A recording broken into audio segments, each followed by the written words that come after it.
Hello and welcome to Talkin' Baseball. You've asked, it's time. All JM, final.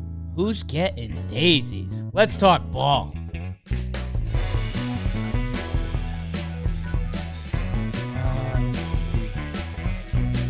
Hunter Brown. Stolen base, Terrence Gore.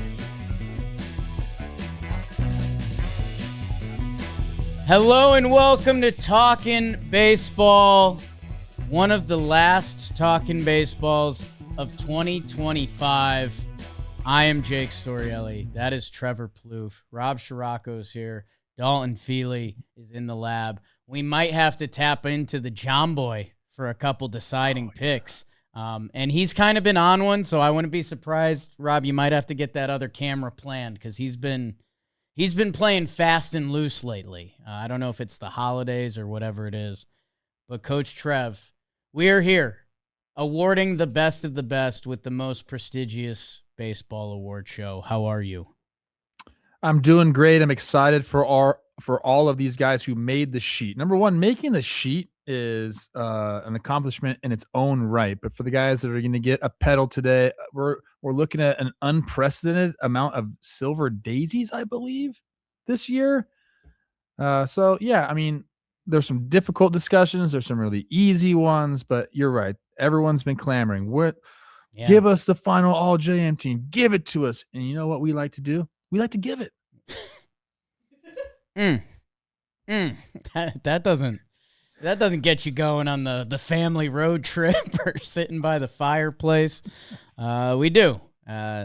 Look out for our new merch store coming up. We like to give it. JM/line. Go check it out. Coach, I mean, do we dive right in? I guess we should do a little, because, this is kind of going to be, we think this is going to be over the holidays when we release this. I guess if this is what you're tuning into, all throughout the season, we award the best players through that point of the season. So at the end of April, we give out the All-JM Team of April. In April and May, it's the best players from April and May. We do each league, every position, and I forget how we got there. I think it was the beautiful brain of Jimmy John Boy O'Brien, but as he saw each month, he viewed it as a daisy, and if you win a month, you essentially get a pedal, and every year, there's a couple players who were the best, start to finish, at their position, and that is the most prestigious award in the sport, the Silver Daisy. We've seen a few in the past couple years. Do we have those listed somewhere? It truly is the hardest award to win in this sport because you can't have a bad April. You can't have a bad June. Oh, June swoon. You can't do it. No. This is from start to finish, pole to pole. You were the best at your position. I think we got 3 this year. We have 3 this year. We had a lot last year, which had people concerned. AL, Juan Soto, and Gunnar Henderson. People forget we had more last year. Judge actually didn't have it last year. Bad April. Because he had a bad April. So if you were lost, now you know. In the NL, William Contreras, Ketel Marte, Jurickson Profar, and Shohei did it last year. So it was kind of... We were nervous. Jurickson Profar got a silver daisy last year. Dude, he was amazing last year, start to finish. You know what? I remember going through it, and nobody could dethrone him, and we kept saying that, like, if he's on track for the daisy, you got to take him down, and nobody stepped up. And it's I guess it's an interesting thing. Is that an asterisk daisy? It is. Yeah. Right. Going back to the origin of this, Jimmy's always disliked all-star games. Nah, I shouldn't say it that way. That's rude to my guy. All-star games can be deceptive because you could have 2 good first months and the rest of your season could be bad, and it might not represent who you are as a player. Or, between I'm on that train, Coach. I am on the train. It is 100% true. I am also on the train, so I don't want to point the finger there. I just do think, if you're a player if you're a 3-time All-Star player, there's very few of those that are loopholes. Like, there's not a ton of guys that are like, oh, yeah, 3-time All-Star, he wasn't very good. Like, no, like, usually usually the math equation of it ends up balancing out. But every year we do know there's one or two players that maybe made the team, whether it's injury or shouldn't have made the team, or they just have a brutal second half because that's how this game works. I'll tell you what it is. Yeah. And most players, 99% would agree. I don't think the players like that every team is represented. I understand it for the fans. Yeah. Okay, so there's some of that aspect. Hey, we got to have a guy on. And then, yes, it is like the fact that and people are going to say I'm a hater. Yeah. Which is fine. Which is fine.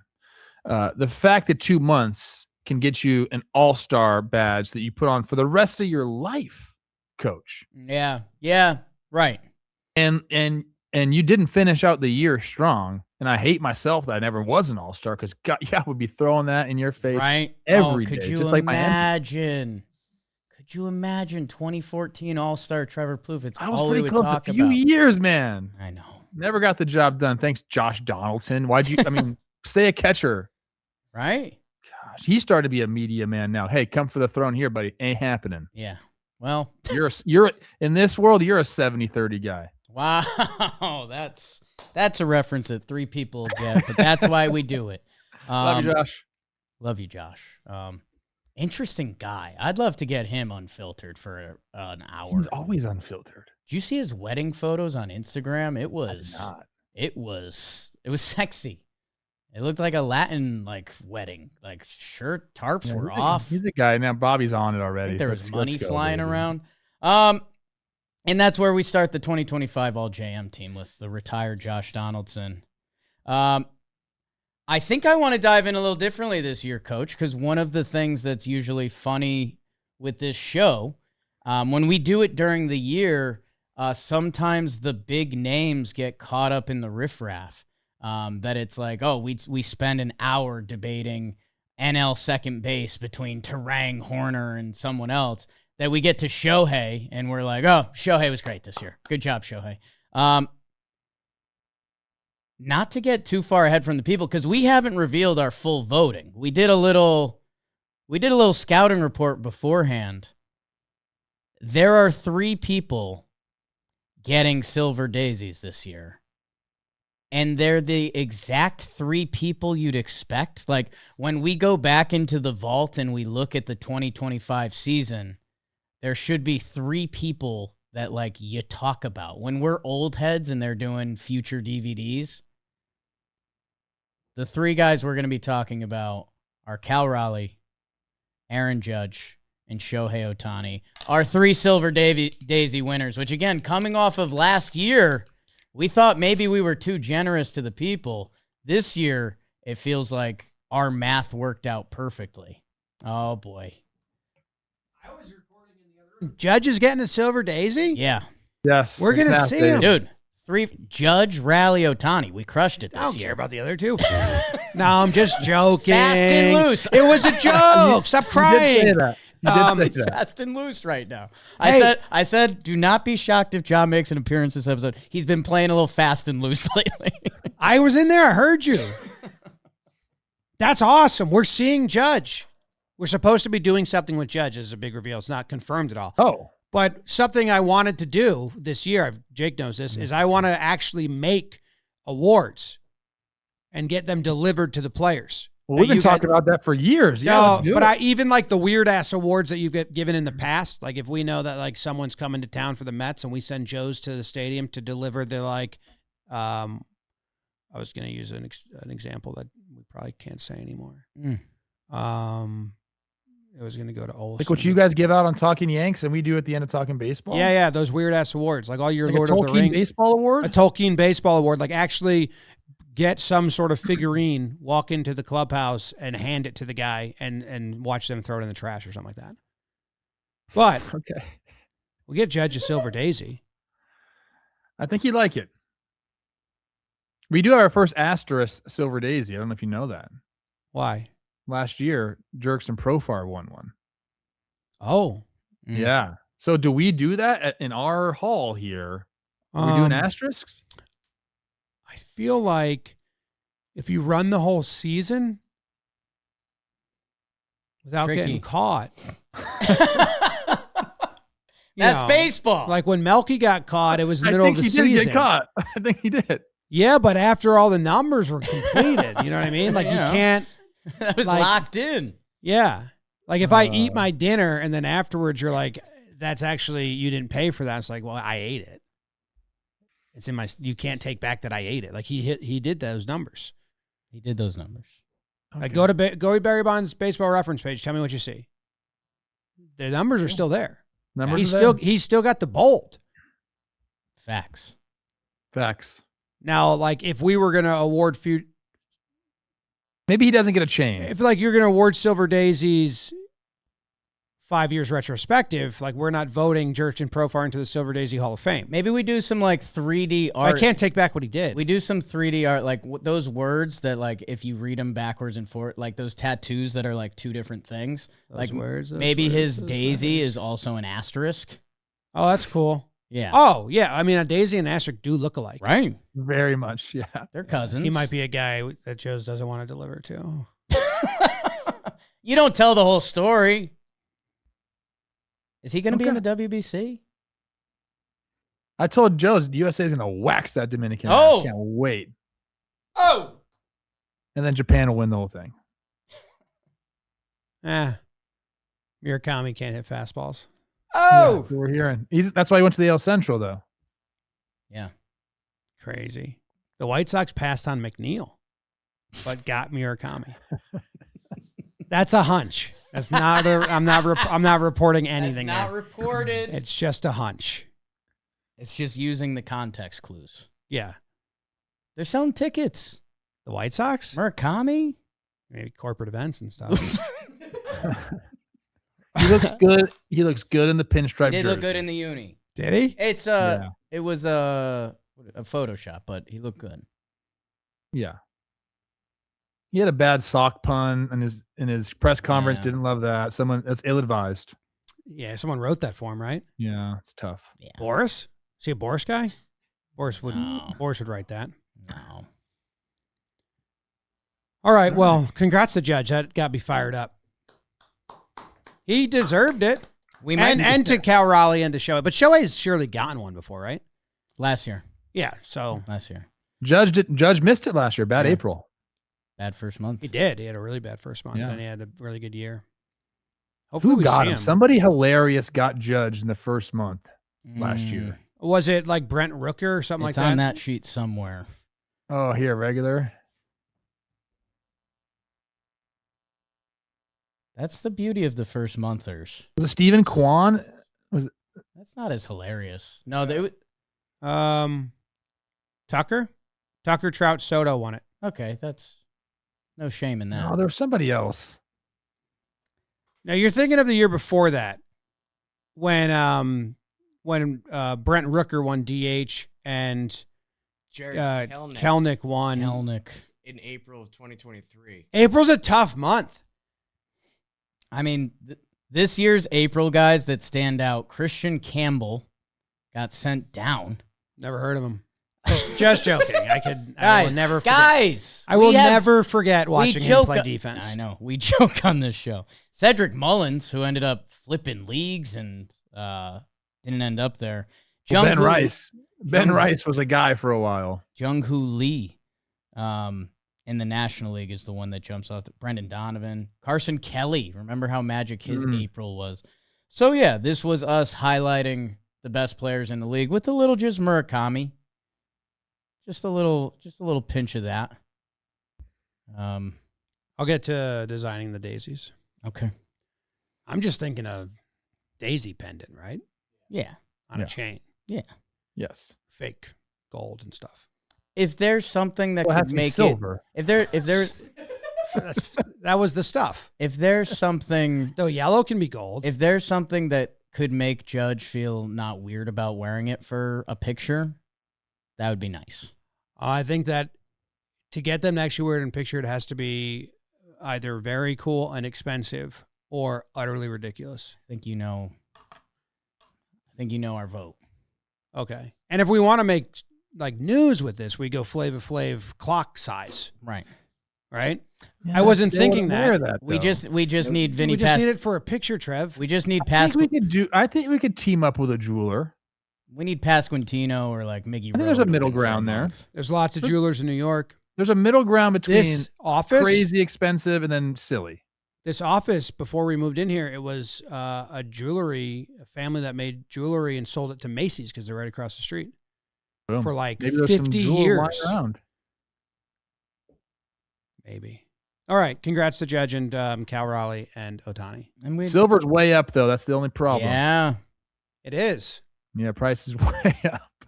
173% this year. Do they come down start of the new year? It's like they reset. Good. Ask I think Jake. so. All right, we might be checking in with you, Jimmer. Yes, Alt JM. Today's episode is sponsored by DraftKings Casino. Holidays just got hotter. Cash eruption continues to spread the heat and cheer at DraftKings Casino. When the 6+ chili scatters hit, you guys know. Or if you don't, you need to check it out. And that jackpot wins. And new players, play $5 and you get 500 spins over 10 days on Cash Eruption games. Sign up today using promo code JMBaseball so they know we sent you. DK Casino is safe, secure, and reliable. Congrats to Shohei, Judge, and Cal Raleigh. And Other guys, Murakami. let's go sheet potted up, if you will. Catcher, AL catcher is the first position listed. Yeah. Obviously, Cal Raleigh, historic season, second in the AL MVP to Judge. The final numbers for him are pretty insane. Hey, is it the best catcher season ever? Like, I know we kind of talked about this throughout the year. I'm so not good with questions like that. I know. That's Chris Rose. 60 homers, 110 runs scored, drove in 125, almost walked 100 times. The guy had 705 plate appearances, Coach. Right. That's crazy. 159 games played, 121 at catcher, 38 at DH. So the guy was on the field. He was posting. Yeah. I guess it has to go down as like the best offensive season by I don't know. You're right. The most powerful season by a catcher ever. We'll have all offseason. Go, please DM Chris Rose and ask him where Cal Raleigh's season lands on the catcher pantheon. But snaps for Cal Raleigh. Shout out Sal Perez, who I believe he's won a Silver Daisy in the past. I think he has, or at least was close. 30 and 100 season out of him. That's crazy. Yeah. And still the same guy. I got to see him in Kansas City this year and just like big smile, having a great time. Still big Sal for 30 years. We I think the one that if you're going to give your shout out to Shea, Alejandro Kirk, great, Dylan Dingler, a very nice year. One that kind of got overlooked because he finished incredibly, Shea Langeliers. Again, we'd spent so much time trying to get his name right. 536 slug. He finished the year with 31 taters. Had a great year out of the Oakland. He's got to be doing like historic catcher stuff because he just hits 20, 25, 30 homers a year as a young catcher. Like that doesn't just happen. I'll look into that another time or just DM Chris Rose. If Dalton's there, I need him to look this up because I'm looking at Sal Jimmy Perez. just took him out of the room. 30 and 100 for Sal. He was worth 0.5 B WAR, 0.4 F WAR on the season. I believe there was a Rougned Odor season that he did something very similar. Right. 30 jacks and was just like almost a replacement level player as far as value. I think famously Dante Bichette too has like a crazy year. Snaps to the AL catchers, but wrong year to be anyone not named Cal Raleigh. Yes. At first base, Coach Trev, American League first base. In April, it was Torkelson. Remember that. Jonathan Aranda went around to bases a lot this year in May and June. And then from there, the kid who took us by storm, no contest, Kurtz, Nick of those same Sacramento Athletics. Dude, he went nuts this year in what was limited action, but he has pretty much every stat, dude. He was amazing. 117 games is what he ended up playing, and he hit 36 homers in those games. Once he caught fire, it was a nonstop homer fest for this guy. And, when we talked about him during the season, there's a lot of very lofty comparisons out there for Nick Kurtz. It's very difficult to live up to that type of reputation. And the guy did. He looks like a certified banger. And that doesn't happen too often when a guy comes up, hits, and I'm not here saying, yeah, but like it's 1 year, like the league will figure him out. He has the look of a guy that's like a superstar. Yeah, he's one of those guys that he was so good that, he came up and he was all right, and then he started going nuts, and it was one of those like, I don't think the league figures that out. I think he's figured out the league. That, it's going to be fun when you start doing best first baseman in baseball next year. It probably starts with like him and Vlad and Fred. A lot of people want him on the Team USA for WBC. Bryce Harper just latched on today. And it would seem like he'd play first. As we recorded this. Respect your elders. Congrats to Kurtz Kamenik. Vladdy ended up, there's an argument for him in second place when he actually never won a month this year, which is kind of surprising. Our guy Pasquatch was around it. And dude, if Aranda, he had that injury, if he got to play 155 this year, his final numbers would have been very impressive. A young, fun first base crop, but Nick Kurtz. Let me go look at Nick Kurtz and the homers. How do you think his hair evolves?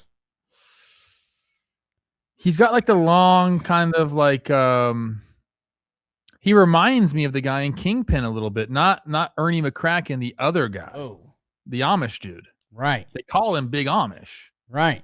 Very similar. Is that why they call him Big Amish? Or he's from Pennsylvania, right? Yeah. Okay. We can look into that. Yeah, I guess it probably, because he kind of has college hair right now, that probably evolves into F-boy hair. Oh, you're going that way. You think this guy's going to turn into an F-boy? Well, I'm trying to picture the evolution. You know what I'm saying? It's a money what happens? Yeah. Las Vegas glow up? Ooh.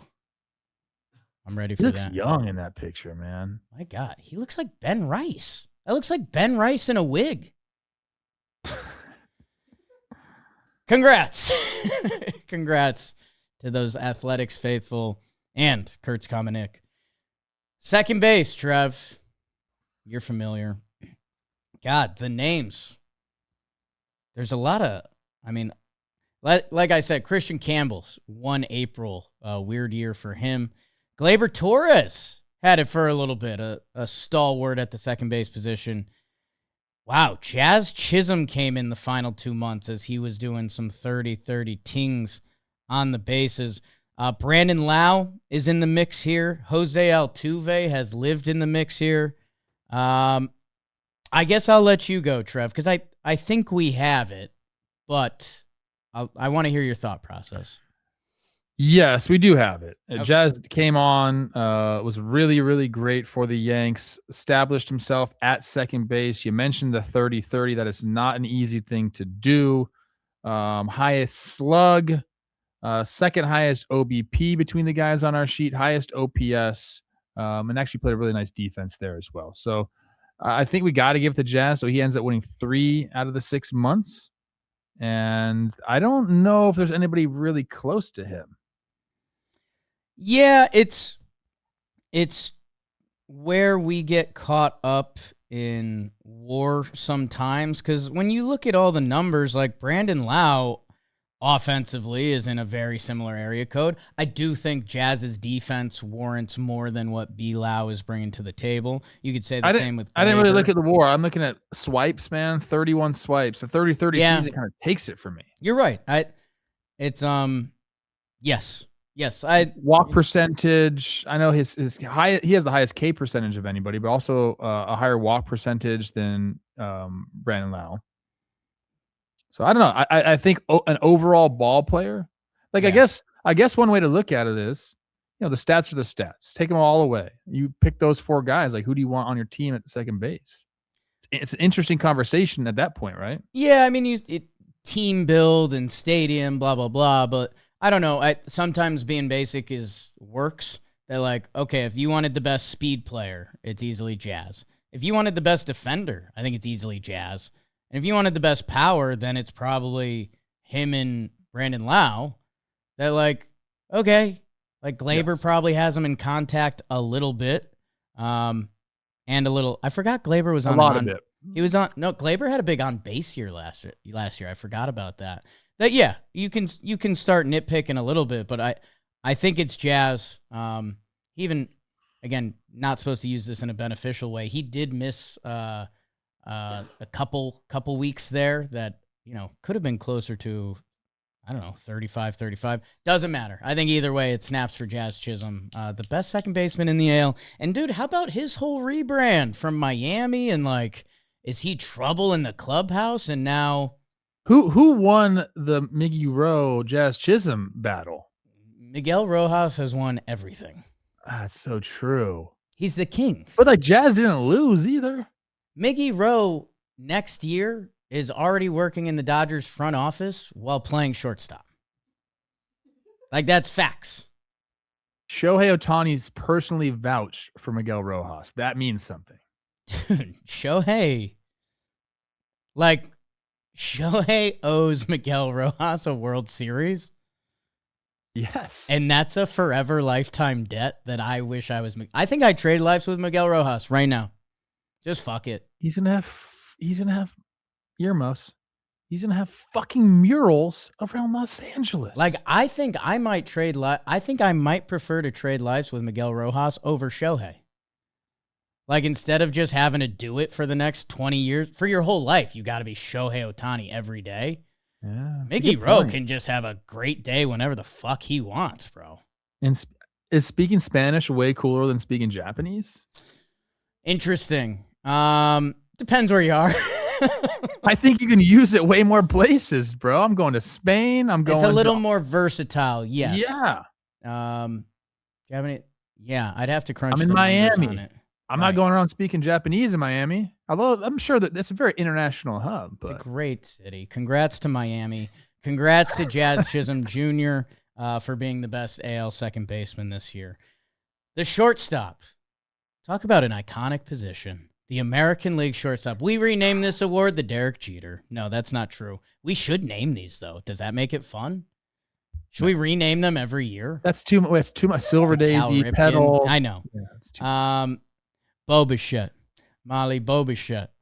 He was a candidate for this. I should say who won each month because that was a bad way to go I'll about do it, Coach. Please. Bobby Witt Jr. Yeah. Bobby Witt Jr. And then Jeremy Pena came in June. He was banging the ball around, playing excellent defense.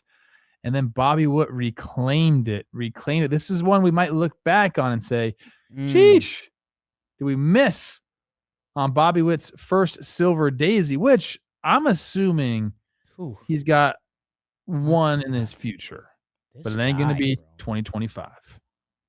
Do we need to talk about Bobby Witt more?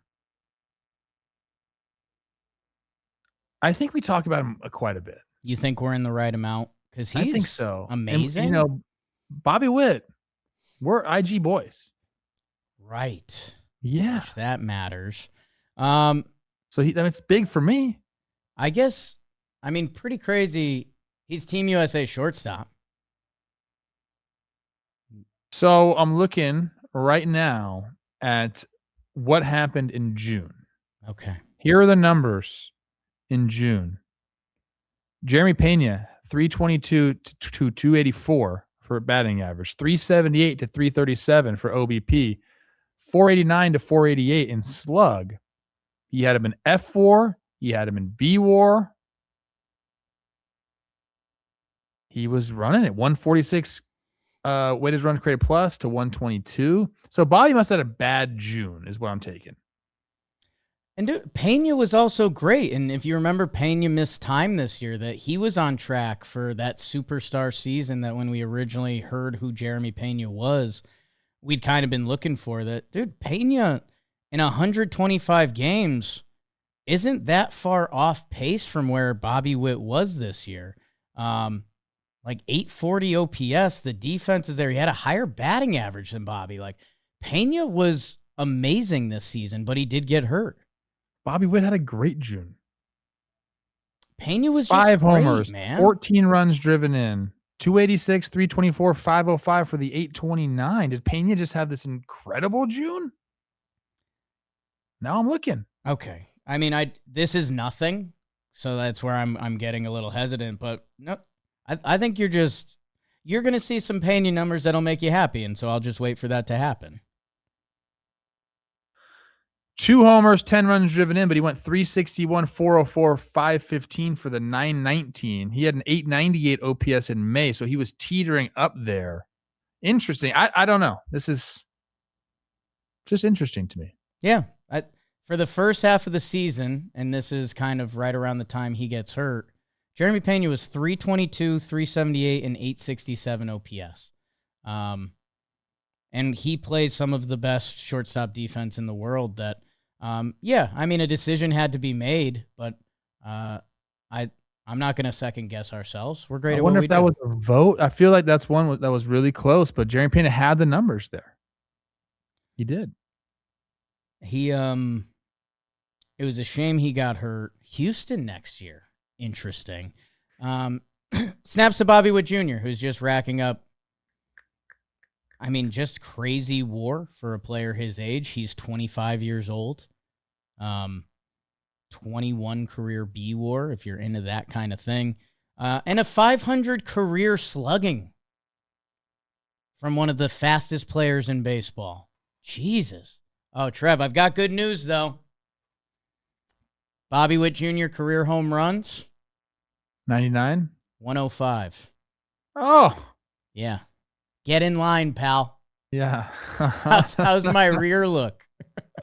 Me and Trev, reminder, combined for 106 home runs. Sheesh. Congrats, Bobby. I think he's going to clip you next year. But dude, Corey Seager. How's your 6 B-War season in like 100 games? Yes. Gunnar is going to be back last year. I read some article that like Gunnar's launch was off by 2 degrees and that cost him like 11 homers or something. All of those stats are wrong. Do not tweet that. Do not use it as information. There's an actual article out there with info. Gunnar's going to be back to 7 WAR next year, 6-7. He's your third baseman. Can Trey Turner play second? No offense to Terang. I feel like we've got a lot of lefties. I'm thinking we're going to do something with Alex Bregman. And he could play second, or Gunnar plays second. Gunnar. Yeah. Okay. We're going to cover the shoot out of my WBC. gosh. Like, do people know we're going? No, I reminded myself today, and I was like, Miami, bro. Let's finish off the AL infield. It's getting... We're in it. We're in it. A little Jom distraction. But that was nice. Good seeing the guy. Speaking of Alex Bregman, going nuts. He was in Boston. Things are great. That Jose Ramirez guy showed up, and then he continued to show up the rest of the way because he's one of the best baseball players ever. The finalist, Bregman, the games come in a little short. Junior Caminero is going to get some love here. 45 tater tots. 45, 110. Michael Garcia, who you went on a nice little story about the other day, how nice he is and how good he is. And then Jose Ramirez, who you competed against. He loves you, Papi. Jose Ramirez swiped 44 bases last year. Where were you? Where were you when? Are him and Soto just like texting each other like, LOL, how easy is this? Yeah, there's a glitch in the Matrix with the Soto thing. Naylor. What is that? Naylor? Yeah. Yeah. Like Ramirez has right. He's done this. But he's also this is an interesting conversation because it's like, what do you like at third base, right? Yeah. Like clearly Michael Garcia is the superior defender. He's one of the best defenders in all of baseball right now. He did move around a little bit, kind of like by design, and finally entrenched himself at third base. So I don't think that matters. He played obviously way more games at third base than anywhere else. And I think actually that's a plus if you can play shortstop. So, you know, if you look at some of the WAR statistics, you're going to have Michael Garcia neck and neck with Jose Ramirez. And a lot of that has to do, yes, with his superior defensive status. 23 swipes for him, 44 for Jose Ramirez. Jose just kind of has him in all the offensive stats, man. Dude, I think you and I have a bit like, I don't know if it's not remorse, but like, we've said the same thing about Jose Ramirez at third base for years now. Like, he always just had a baby step on like Devers. There was other great third basemen, and sometimes it came down to the stolen bases. Sometimes it came down to like his defense, depending who he's against. That it's just hard when whatever contender you bring up, like Junior Caminero, that's an amazing year. But I think Jose Ramirez is a little better. Michael Garcia, same story. Jose Ramirez had 7 outs above average this year. That's in the 93rd percentile. Michael Garcia had 17. But like Jose is just Jose. Okay, I've said this before about another player who's a first ballot Hall of Famer, and Mike Trout. Jose Ramirez is one of those guys who is just so fucking consistent. He just does everything well, and he's so consistent with it. By the end of the year, you look up at the numbers and you say, "Oh my gosh, yeah." It's Jose Ramirez for me. It's Jose Ramirez for me. Okay. And snaps. 57.6 career B WAR from this guy, and he's like peaking. So just because of April, he's not getting the Silver Daisy. He won it every single year except for man. April. It's tough. Breggy went nuts. Bobby Witt and Jose Ramirez, 1 month. And that's why the Daisy's so special. And that's why those guys are. You could argue the last 2 years are Jose Ramirez's best 2-year stretch. So that's just nuts. He's 33 years old and still going, and just the king of the world. God, all the MVP votes. Trev, I know we get caught up because MVP 10 I shouldn't say it doesn't mean a lot, but again, that's 1 or 2 riders throwing your vote cycle off. But he's been top 10 in MVP every year since 2017, except 1 year, 2019, where he missed some games. But like, it's what you were just saying about Trout. How hard that is to do as a switch hitting third baseman who's got a little bit of a Storielli physique going on is nuts. Since 2016, I'm not great with percentages, but if you play over 150 games out of a 162 season, I'm sure that's 90% of the games or something like that. That's like what you strive to do. Give me 150 or higher every single year. He's done that since 2016 when he became a full-time starter. 152, 152, 157, 129 was 2019. He played 58 of the 60 games in 2020, and then 152, 157, 156, 158, 158. That is maybe above all should be applauded. Rob, a side quest for you. I mentioned that Storielli body listed 5'8", 190. Tell you what, that's eerily on it. I'm down a couple. I don't know. I've been in the gym. I've sent you pics, Trev. That like he's also a fashion icon in this game. That Rob, if you could get a couple of his pics from his IG, Jose Ramirez is what makes baseball the best sport in the world. It truly is insane what he's been able to do. Look at him run. He shouldn't be able to run that fast. Okay, if I was doing a bad Chris Rose, that was a good impression, wasn't it? That was kind of, yeah. If I was doing a knockoff Chris Rose show, if I was doing a Chris Rose meets Stephen A show, I would do, has Jose Altuve taken away from us appreciating Jose Ramirez? Because otherwise, would Jose Ramirez be like the short king of the game? Like the best good short player? Now I need to know like the numbers. How do they compare? I mean, they have to be pretty similar, no? Let's see.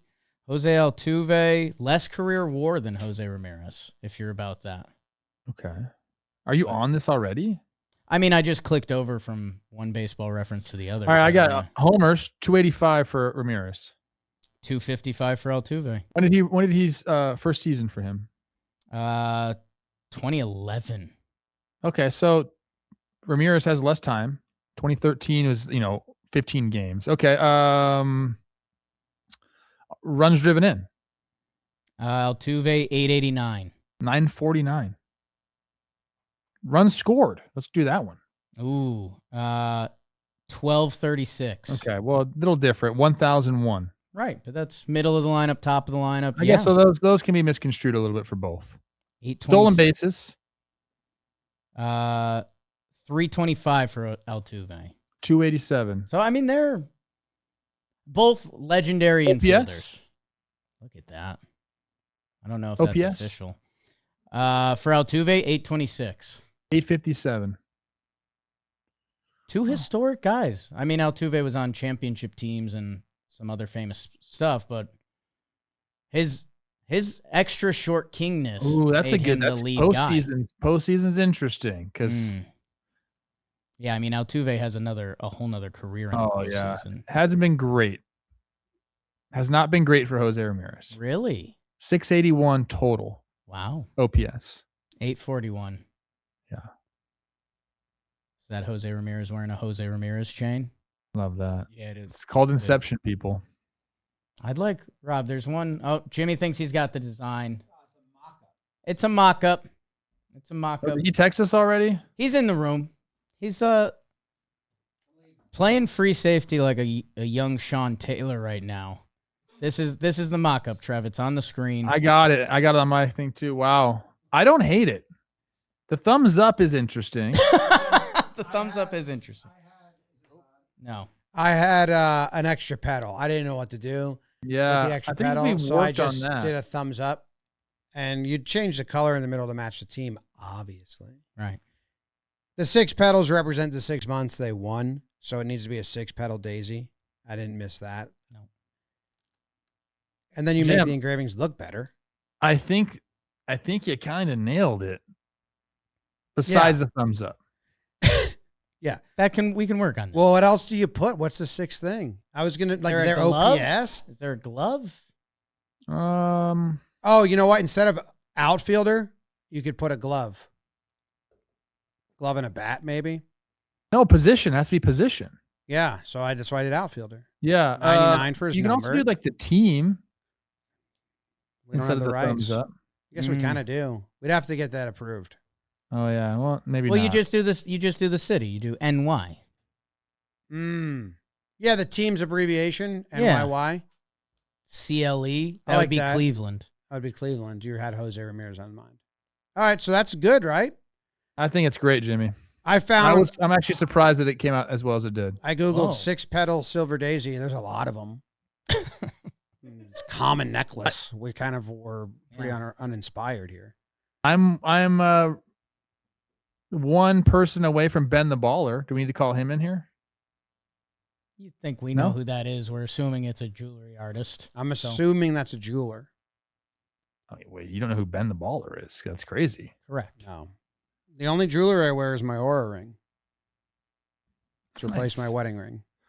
Married to Olivia fitness. loves that. No free ads, but she loves it. Dude, they're tough though. Does Olivia get good sleep? My Fitbit my Fitbit was always like, "Good job, Jim. Good job. You had a good day." This thing is like, you're not sleeping. You're not ready for the day. You need that though. Trash talking you. I'm assuming Dude, you don't one day get a I lot of woke sleep, up and though, I Jimmy. opened my phone and it said warning, warning, warning in high alert stress levels. Wow. Take it easy today. I was like, whoa. I'm a big fan of your Aura ring. I think you need that. Yeah. Do you heed the advice? I was on my way to work. I was like, I don't know what to do. What do I do different here? On jewelry. Yeah. Trev, Love you one of- guys. I'm leaving. Merry Christmas. One of the Happy things that holidays. Trev told us that I think we've shared on this show before, black diamonds. Black diamonds. That you see a lot of baseball players with the black diamonds because when Rookie white guys. when the diamond guy comes around that first time, those are slightly more affordable. That A little cheaper, yeah. when push comes to shove, that's the safer play maybe. And I don't know. It's just a funny thing No, to I notice. like. Oh, it's a silver daisy. I like the mock-up big time, Jim. Thank you. That's good. We'll just get them made and then we'll go deliver them. Like that. Could also be a ring. Like we never said it was a necklace. I mean, we Making could her a just send flower the daisy. ring. I don't think. Guys wear necklaces when they play, which that's the goal. I'm just saying, if players are listening and you want to request a ring, yeah. a pocket watch, type thing. I truly Cufflinks. believe that with an average number of 3 to 4 silver daisies a year, that we could actually find somebody that would want to do them cool. Oh my God.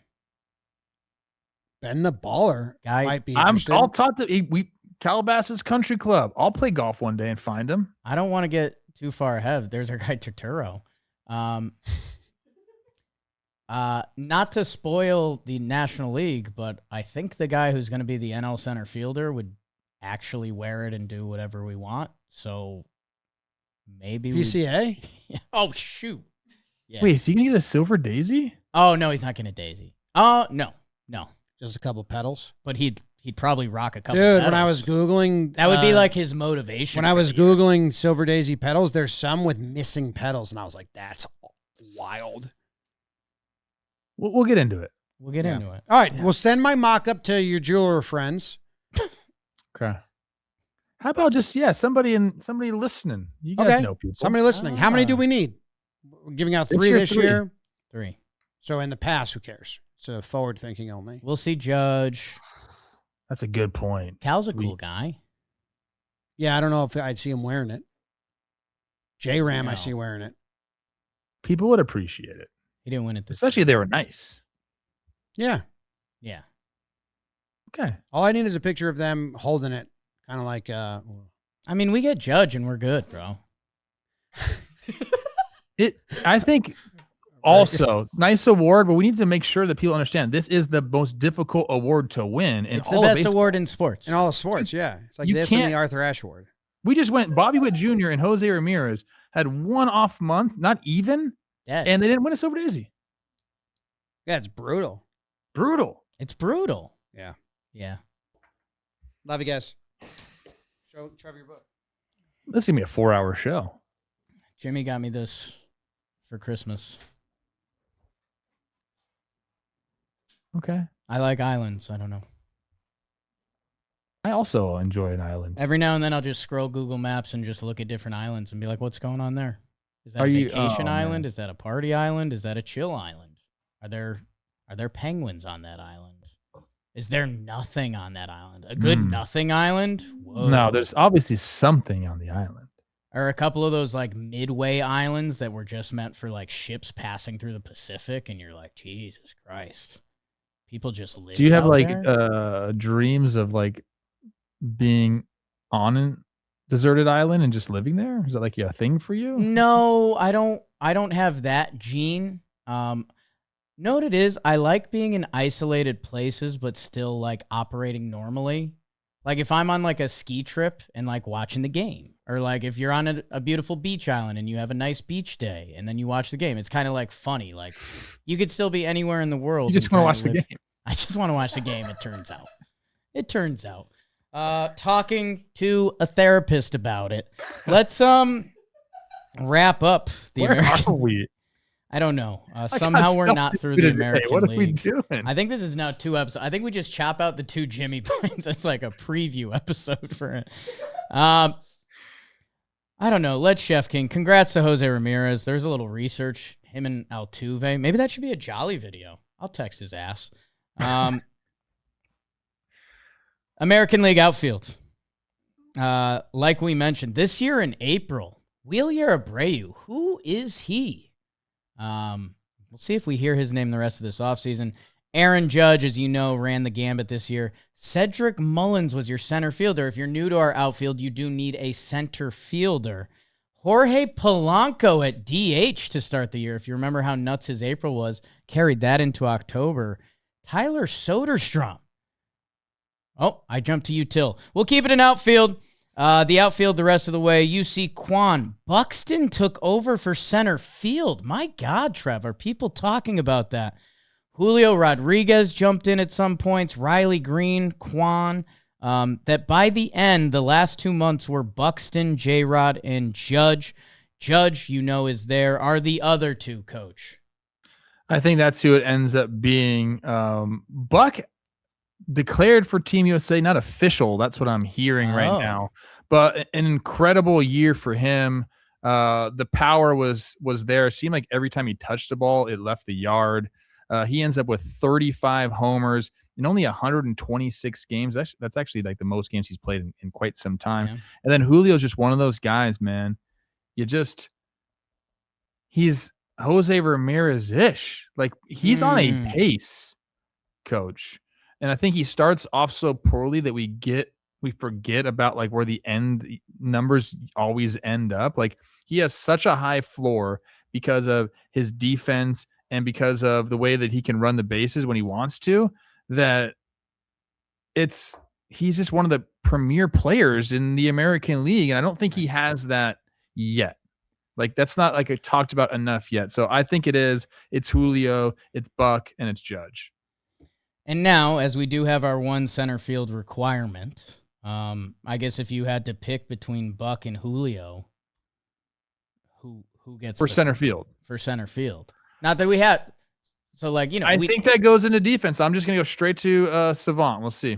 Oh, wow. I think Julio would end up winning there, although Buxton is maybe like my favorite center fielder to watch, but obviously the injuries and stuff. They let him take the training wheels off this year, and he made some incredible catches. But yes, I do believe Julio is out there. 11 outs above average for him. I think it was 7 for Buck. Let me see again. Sorry.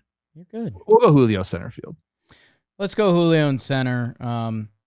Buck Daddy, does he have any conversations? Are you not a Wyatt Langford man these days? Have you been sipping DCs? I didn't know you were in the game. I'm getting it going. I got a lot of stuff to do today. I need my energy up. I like that. Give me your Wyatt Langford argument. Well, you have the 775 OPS. 22 steals, 22 homers. That's pretty nice. I also think Cody Bellinger, who ended up in a util spot this year, had a very nice season. Buxton had 24 stolen bases to 0 caught stealing and 878 OPS. I'm with you. Center field. I just think the Riley Greens, there's a couple other guys that deserve shout outs. Jaron Duran. Shout out. But you're right. And hey, dude, how about all JM Light?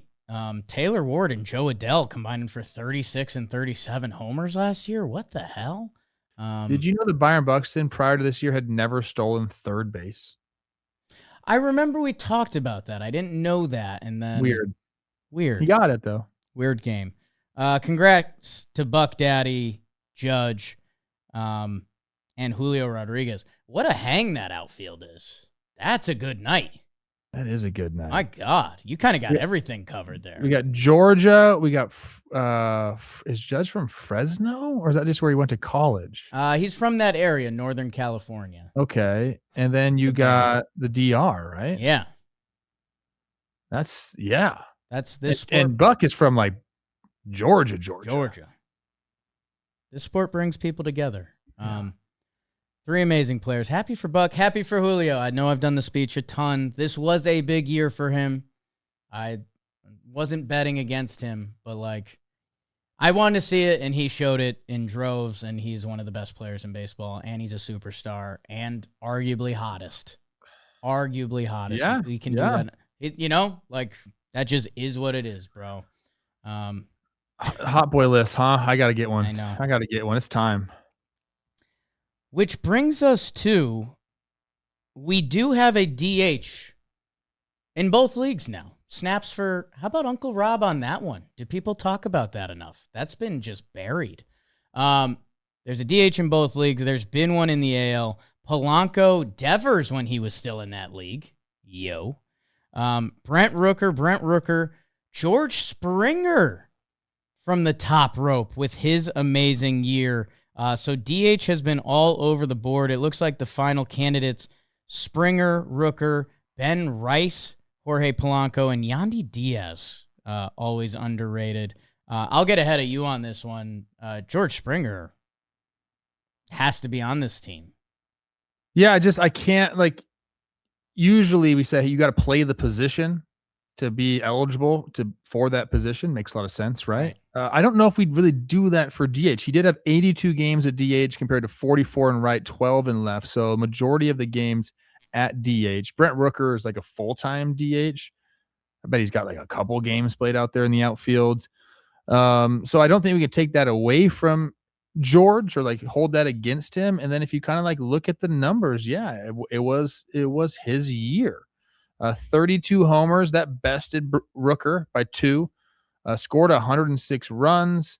He was a little bit behind Rooker in runs driven in, 84 to 89 on Rooker's advantage there. Brent had a really freaking nice year. He sure Brent did. had a 73 extra base hit year. Played compared 162. to Springer had a 60 extra base hit year. I see the Rooker discussion, but I just think where George landed it, 959 OPS. That's he almost 345 that. He basically 345 that. 309, 399. Can we round up? We can round up. And Here 560. Yeah, it's George Springer. It's George Springer. UConn. Yeah, love me some George Springer. And hard hit in New Britain, Connecticut, the place where you, me, and George will always overlap. Got the CCSU hat behind me. Go Blue Devils, baby. Go Blue Devils. We knew why that was. They're named the Blue Devils for some reason. We figured that out. We got lost that day, huh? It was nice. Good to be seen. Let's do pitcher quick. If you're new to this, pitcher ends up being the ugliest because, God, they're all so close. And if we wanted to do an hour on Scooble, Brian Wu, Crochet, Hunter Brown, we could do it, Max Fried, but we're not going to do it because the bad man that led me to bad takes, Tarek Scooble, congratulations. Doesn't get a daisy, though. He did not get it to start the year. Hunter Brown came out of the gate. It's tough. It's tough. That's the whole point. To do it for 162, start to finish, to be the best at your position. Hunter Brown, 4-1 with a 1.22. Scooble, 3-2 with a 2.34 in April. How about Tyler Mahle? Tyler Mahle, free agent. People aren't talking about. Some team is going to be very happy that Tyler Mahle's in camp with them. Trev, the final position in the AL, and my God. There's another one? We start talking dinosaurs, we're going to lose another hour. The util spot, Trev, the fan vote. We're men of the people. I mentioned it was Tyler Soderstrom. Jacob Wilson. Are the A's back? Then it was Vladdy, and then Vladdy and Belly tied, Trev. I don't know if you even know this yet. Literally, they both received 39.2% of the fan vote. They legitimately tied, and we don't have protocol for that, so they stayed. No. So, Trev, for the fan vote, for the last pedal of their year, who are we putting in there? I like a Vladdy. I like a Cody, and I kind of like a Michael Garcia. Okay. Are we missing Jeremy Pena in that? I thought about it, but the games are too short for me. Yeah. No, I think you nailed it, dog. I want Michael to get a little bit more love. Michael Garcia, Vlad Guerrero Jr., Cody Bellinger. Yeah? Yeah. Done. Okay. That'll be the fan vote. We'll get that out to the people. Let's just keep cooking here because we've been all over the board. It's a holiday episode, people. People, you know what? John Boy. You might hate it, but there's nothing you can do about it. That's it. And you're listening and subscribe and share with a friend. I think you could do like the 1.5 speed thing. Yeah. I don't like that. I've never done it. I like it natural. You know what I'm saying? You slow it down with it for that southern drawl. Know what I will do sometimes? There's a couple. Actually, I don't do this a lot anymore. Do you know who Kygo is? Yeah, you do. You're hip. You don't know who Kygo is. I think I do. Kygo's like chill house music. Music, yeah. Like it's like chilling on the beach. I don't know a song. So, Kygo Summer Mix 2014, one of my favorites. This has to be blowing some. He's not new. He's right old. Now. Kygo's been around. Kygo's done some laps. You would know some Kygo. Kygo, again, it's like chill music, but if you do play it at like 1.25, it becomes a little more. You're your own DJ at that point. Yes, I'm DJing. I'm basically a DJ when I do that. Okay. DM Chris Rose about Kygo. In the National League, We'll go around the horn. We start with the catching position.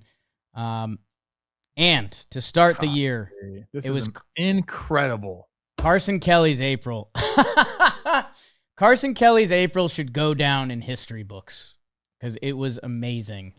The only problem in why Trevor Plouffe had that reaction, a man who finally earned his stripes this year of becoming the all-JM recognized player he should be, Will Smith won out the rest of the way and went on to World Series herodom. He won't get the daisy because of that first month. And Will Smith in April went 316, 426, 500. Trev, it wasn't enough. Carson Kelly went 370, 524, 898 for the 1.4. Carson Kelly was out of his mind. Will Smith, we apologize. There ain't nothing we could do, Pop. This is it. Snaps for your end of the season award, but is there I guess is there any discussion here? Will Smith games wise comes in short of Contreras and Goodman. I know that starts to get positionally. He has them beat in WAR, and the offensive stats are so high that God, Hunter Goodman had a great year. That's Josh Donaldson light. Yeah. Great swing. Love me some Hunter Goodman. Okay, you know what? I mean, hey, Hunter Goodman, stay the hell away from third base. Okay, pal? That's right. Stay behind the dish. I mean, there's a discussion if you really want to have it, but I don't know. Yeah, I mean, sheesh, maybe. I don't know. I was just looking at the end numbers, 153 weighted runs created plus the OPS, the slash line is there. 400 OBP for the catcher. It would just be us going in circles. That Goodman and Contreras are right there. And maybe we're letting postseason or just the length of this episode get in our way. But I think Will Smith deserves it. And he's incredible. And he's been overshadowed for years, jokingly on this episode, in reality by the Dodger superstars. And that needs to stop. And I think the buck stops here. All right. Hey, there's still a util vote for those guys. Maybe they'll get Ooh. Will Smith. Drake Baldwin. Yeah. That's a big season. That's a nice season, man. Doesn't strike out, Trev. Imagine making Sean Murphy expendable. Is he, though? We used to call that depth, Pop, right? We used to call that depth. Man, I don't know if you saw, and again, by the time this is out, who knows what could happen. It's interesting to see Red Sox fans are like, yeah, Casas can start in AAA. He's missed some time, and it's like, whoa, baseball comes at you quick, huh? I've been saying that. I'll take him right now on a different team.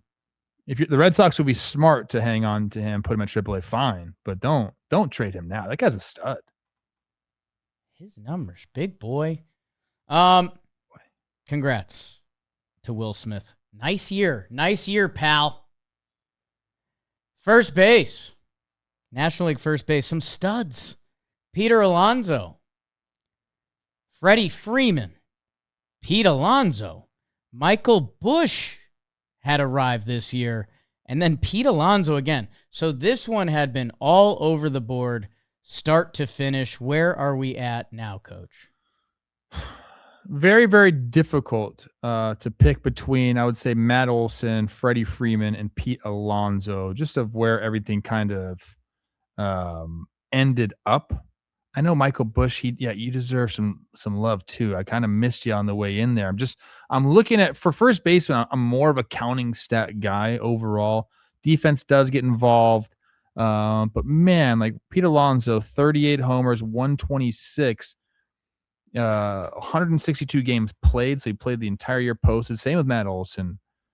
The counting stats alone, we're talking about a guy who just had a freaking 80 extra base hit year. An 80 extra base hit year. He kind of runs away with it there. Now, again, I know the defense plays a factor, especially into like F4. Really, I think he gets hurt on because of that.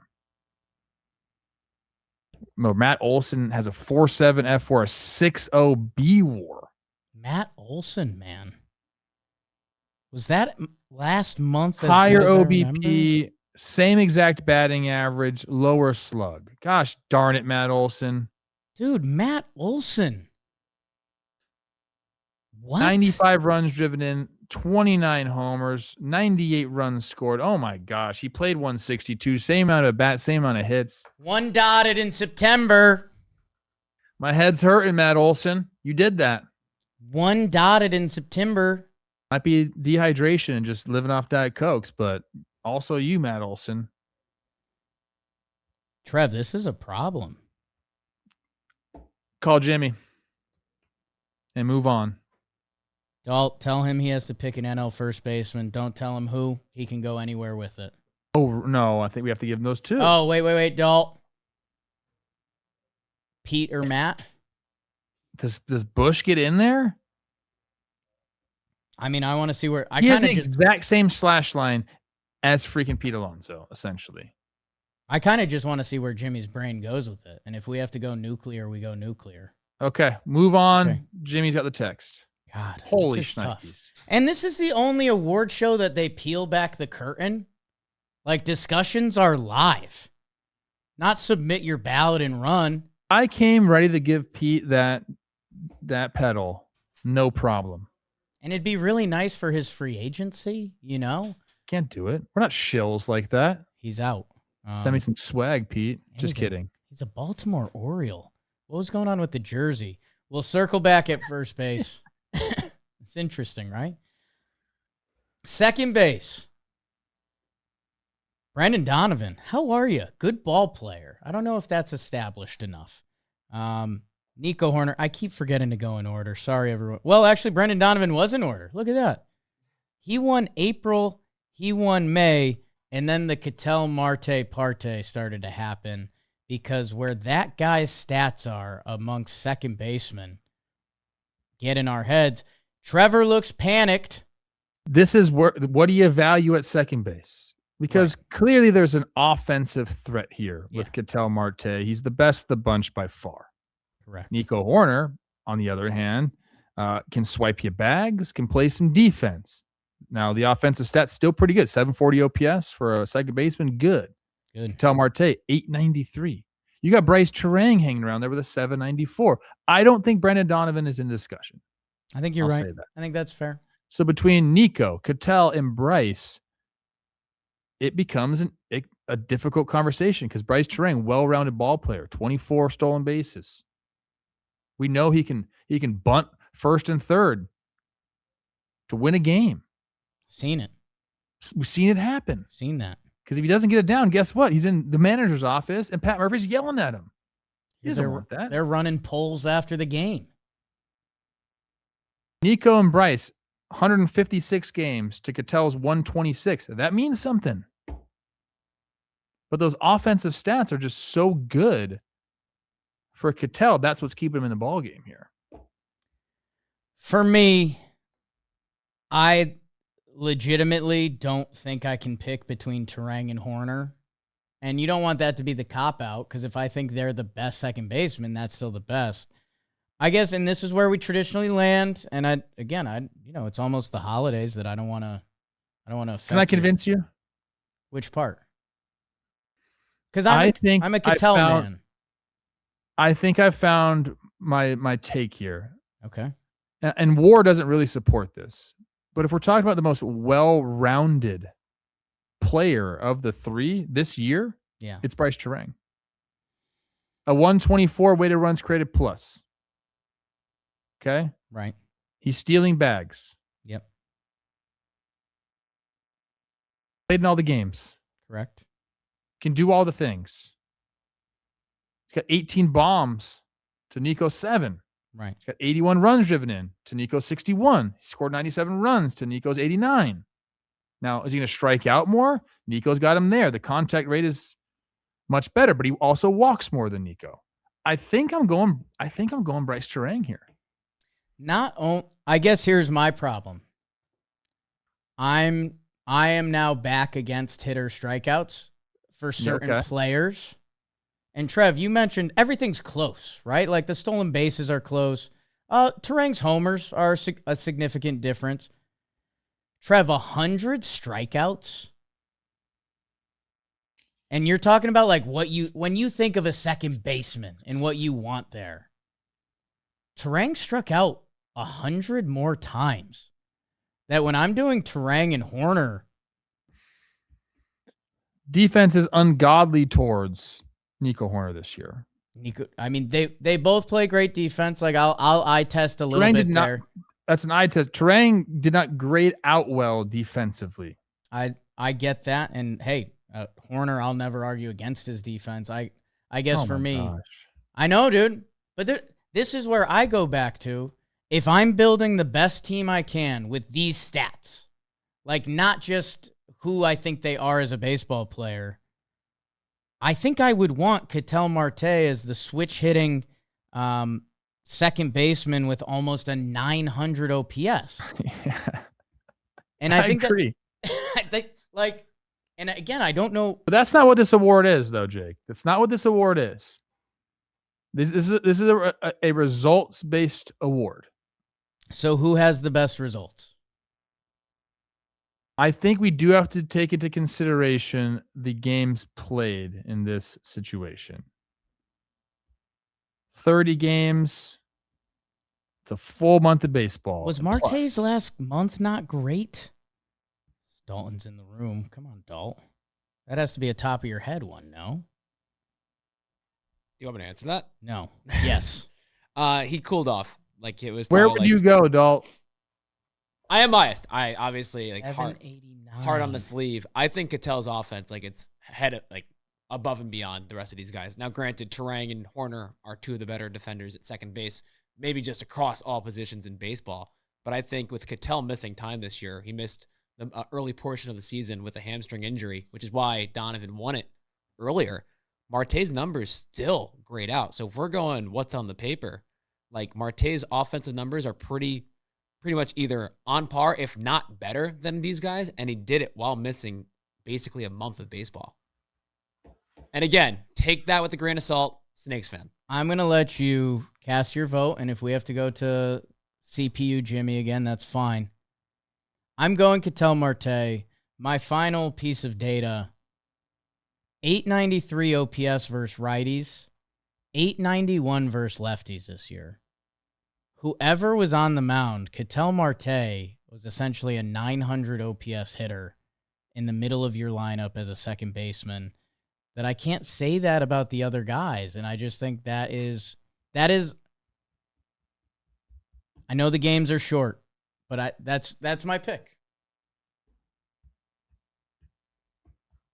I can't, in good faith, can't just give it to Marte. So I will say, I think I'm going Bryce Turang. Okay. And I'm looking at the stats year to year right now, and he has improved in every statistic. Stud. Year over year, where it seems like maybe next year might be the first time he gets into that 8 to 850 OPS range. And then as a second baseman, we're talking real star material. Yeah. The defense took a step backwards this year. And sometimes I'm like, man, okay, like he's been a positive defender as far as outs above average the last 2 years. This year he's a -1. So like what happened? Like I'm going Bryce Turang. So I think we might need to call in. Sorry, Nico Horner and the Cubs fans. Crazy. That's tough for me. Crazy. I think if I had to choose, I would go Turang and Horner and then have someone pick between those two. Dalt, if you could alarm. Oh, it's going to be a text message. So did you get him before or no? No, I finally that. Oh, okay. Okay. Didn't understand that. Okay, so now I need. Okay, so John Boy. Okay, then I'm going to have to eliminate the first base options for him. I texted him about Alonso or Olsen. He isn't coming back. Okay. Okay, can you text him? Yeah. Okay, we have more to text him. Ketel Marte, Bryce Turang. You're going to be hearing from Chicago, Coach. I am, for sure. I won't. They love me. Visited twice this year. I'm dripping sweat. Let's go to the shortstop position. Thought we got some bangers coming up. Thought it was going to be a light day of work for me. It's been one of my busiest days of the fucking year. Not that I got more going on. At shortstop, Francisco Lindor. This was our ugliest position all year. Lindor, Geraldo Perdomo, Trey Turner, Ellie De La Cruz, Perdomo. At the end of the year, we are staring at Lindor went 30-30. Trey Turner had an amazing year. Mookie Betts is involved, if you don't mind that guy. Perdomo. Ellie swiped 37. Trev, tell the people what you see. Again, it's a stacked position. Shout out Trey for, coming around defensively, just having a really, really nice year. He's my favorite player in all of baseball. Love him. Lindor, 30-30 year. Love that for you. Ellie, still think you got like so much more in the tank. Would love to see you turn the corner a little bit, knock down the strikeout rate. We got it. It's Perdomo for me. I think as far as well-rounded years, we're talking about a guy drove in 100 runs. He got the extension, I think, before the season, right? That was this year, or was that before last year? Yeah, before this year. How many games did he play? 161 games this year. So he was there posting 20 homers, 100 runs driven in, almost scored 100 at 98. 94 walks to 83 strikeouts. That gets me going. 27 stolen bases. The slash line ended up being the best of the bunch at 851. Next highest will be a tie between Turner and Lindor at 812. WAR supports this one, so that kind of helps out in our argument. I'm going Geraldo Perdomo. It's a sneaky, I guess I'm labeling it for those that have listened, and I mentioned it before. This is a little bit, it feels J-Ram situation. Like we can go around and we could tell you how good Turner is and Lindor and Ellie, and you could go through different stats. But at the end of the day, almost each one, Perdomo's like just a little bit better. I mean, there's a couple categories. Lindor's 31 home runs, sure. But like the strikeout to walk numbers are just insane. He led these guys in RBI. Like, if you want to convince us, this panel, to give you the leg up, have a walk to strikeout ratio like that. That's what we truly love. Because that's insane.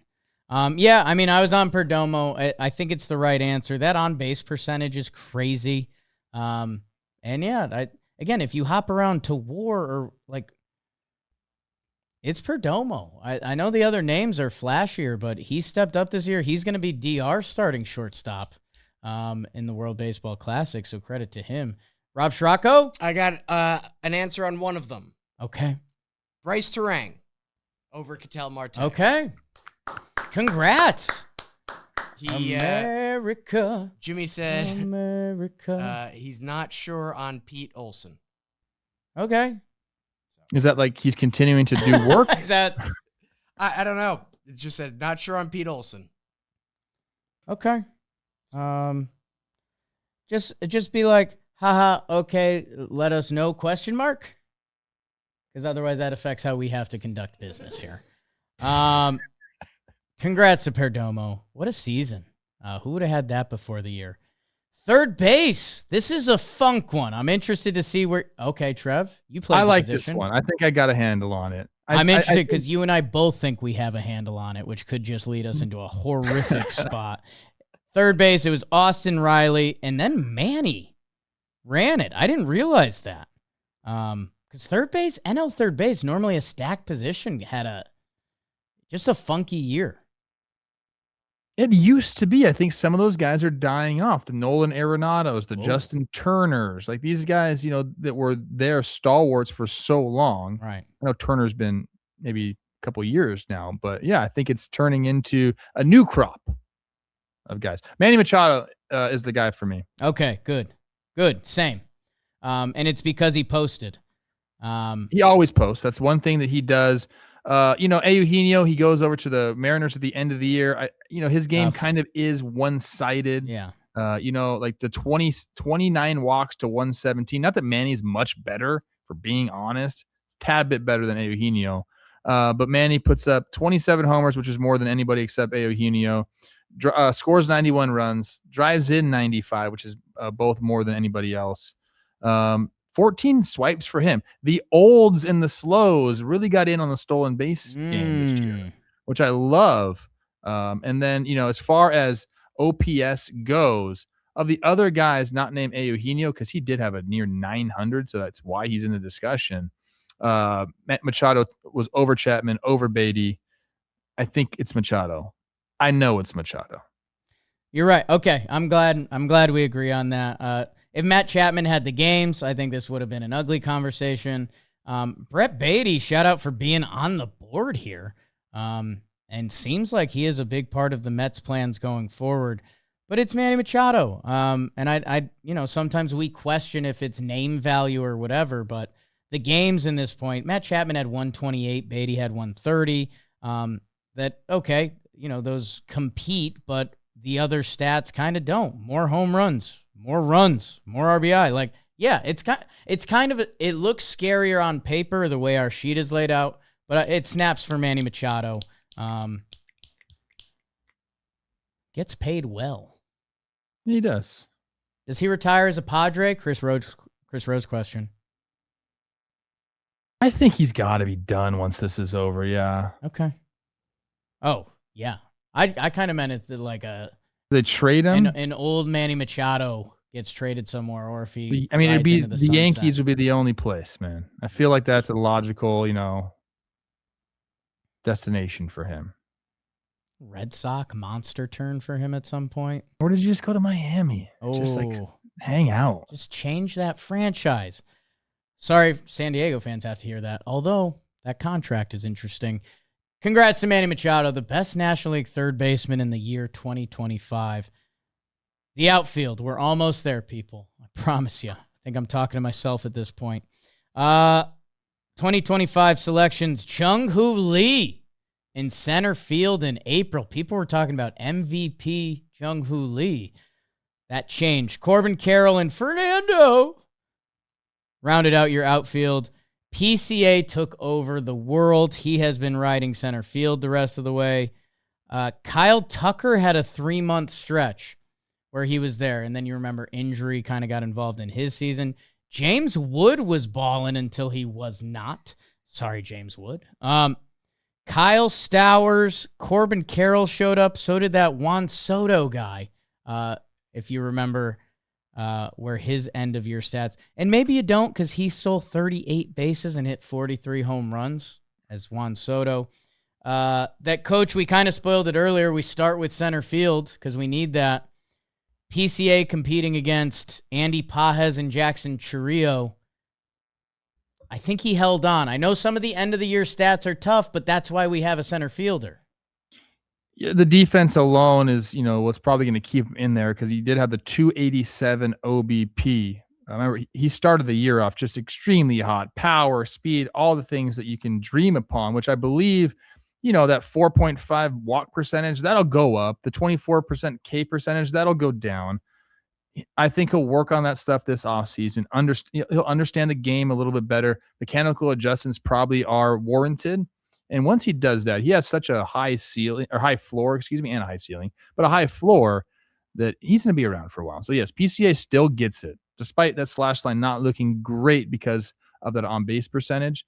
He's going to be our center fielder. And then I think the other two are kind of locked to me. Juan Soto. Like, I don't know if people know what he did this year. Yeah. Obviously, you're like, okay, he got on base. We know that. And he did that this year. 396 OBP, which is it's probably light for him, if we're being honest. 396 OBP. How about hitting 43 Jimmy Jacks, scoring 120 runs, driving in 105, walking 127 times? And oh, yeah, by the way, did you know? Second in the NL in stolen bases with 38. Juan Soto. Yeah. He's obviously one of the winners here. Snaps for Juan Soto. And then the other guy that I have, and I think it's a lock, another 32 stolen base guy. I think he goes up against Tatis for the last. Also has 32 steals. Who has 32 steals? I know. For the last outfield spot, I think it's Corbin Carroll. To me, he's just a little bit better this year than Fernando Tatis was. The overall slash line, I think, works. 259, 343 with a 541 slug from that barrel-chested Corbin Carroll. Ends up with an 884 OPS where Fernando Tatis went 268, 368 and a 446 for the 814. So nice year. We know Fernando can play defense. So can Corbin. He can swipe bags. I think it ends up being Corbin Carroll, Fernando Tatis Jr., and PCA. So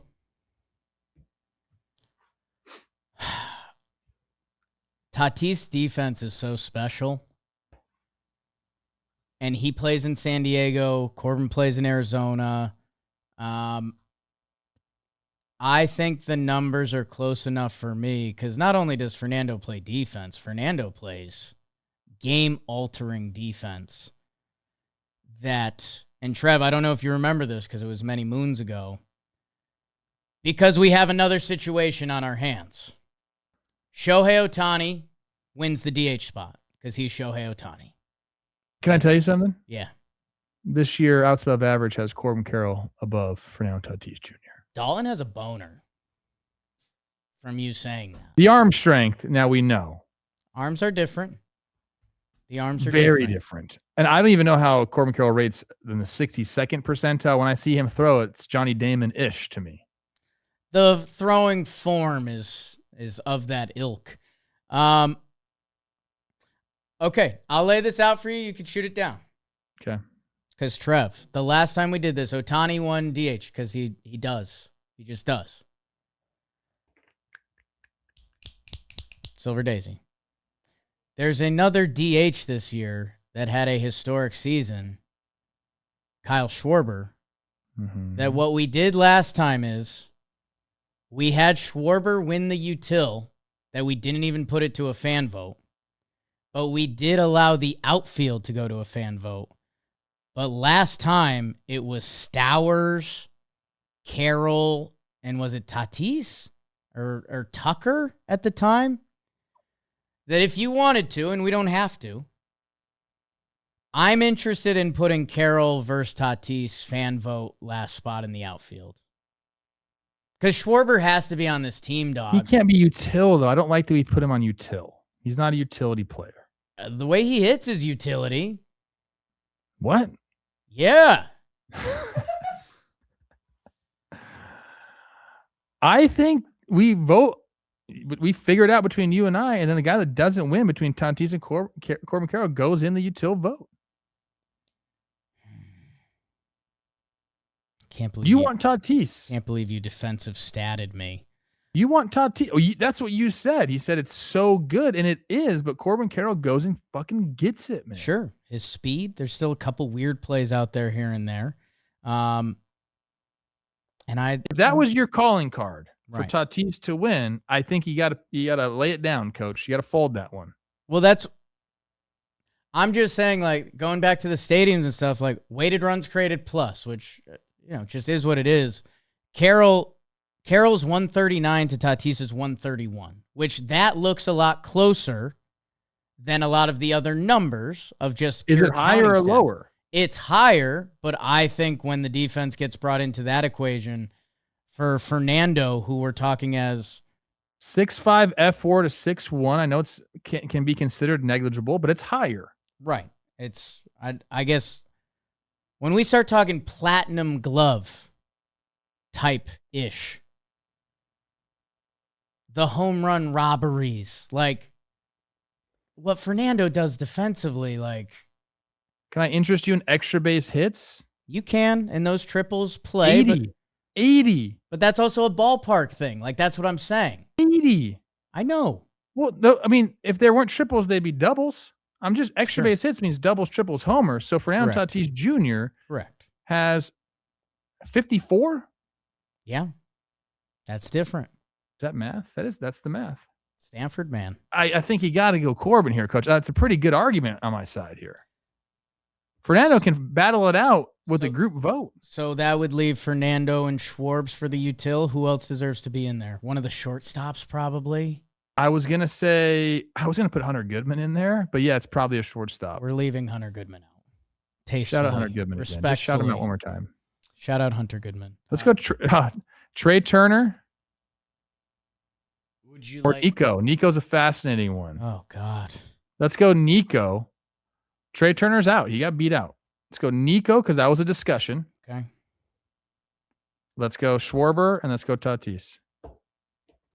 There it is, people. Our first base vote is in. Let's save it for the grand finale because Okay. we have our fan vote set up. Fernando Tatis, Kyle Schwarber, Nico Horner. Which your flavor ice cream there, people? Let us know. Shout out to some of the Seiya Suzuki and Christian Yelich. Great years. Went up around the wrong batch of dudes at DH. Pitcher, are we even doing this? Skeens and Sanchez sends us into a tizzy. I'm a little bit of an ERA hoe that I lean Paulie Walnuts, but I think it is Paul Skeens. Got to shout out Christopher Sanchez. I made the argument earlier before the show that the quality starts favor Sanchez by 2. yeah. But then Dalton pointed out that the Pirates did hold back the innings for Paul Skeens. Quality starts is 6 innings pitched or more with, I believe it's 3 runs or less. Yeah. So that hurts the quality starts there. Sanchez does have him in innings. Yeah. But it's Paul Skeens. Guys. I think his stats are a level above the ERA starting with a 1. You start getting into ridiculous stuff with the pitchers, and this is why the tone in my voice changed. But like he gave up, was it like 35 less hits and 14 less innings or whatever. That you start talking about that stuff, and you're like, what are we doing? Plus, I think Paul Skeens made $700,000 this year. Crazy.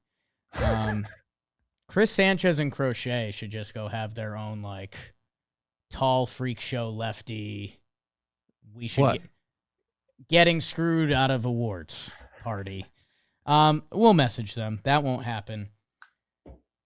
The fan vote in the National League, we laid that out. The fan vote in the American League. So the final thing that we will be hearing about on All JM for the 2025 season, that will be over. It'll be 2026. The great John Bino with your first base selection in the National League via Rob Scirocco. He says, I want to give it to Alonso because Mets need a win. Oh, my God.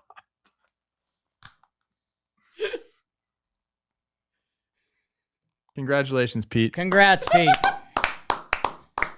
Congrats, Pete. This is why award shows don't peel back the curtain sometimes. This graphic is we're gonna get crushed. Happy Honda days. What an episode. Shout out to Dalt on the sheet and tracking down Jimbo. Shout out to Jimbo, Jimmy O'Brien, Rob Scirocco producing his butt off. Coach Trev, your final thoughts out in Calabasas. I love everybody. This is that's good. Shout out to our community. Wow. I actually don't love everybody. No. But I love our community. Yeah. That's let that be the final note of everyone's 2025. We love you. We don't love everybody. What a year it was. One for the books. You guys are the absolute best. There's probably going to be breaking news. We'll see ya. Jake sucks. Maybe we won't. I don't know. Oh, Jimmy just adding a casual 45 minutes to this episode. Yeah. He's Merry Christmas. Happy Hanukkah, everybody. He's looking a yuck. Kwanzaa, Boxing Day. What else we got? Not good. The New Year. I'm not good with the holidays either. Is that a holiday? Happy holidays.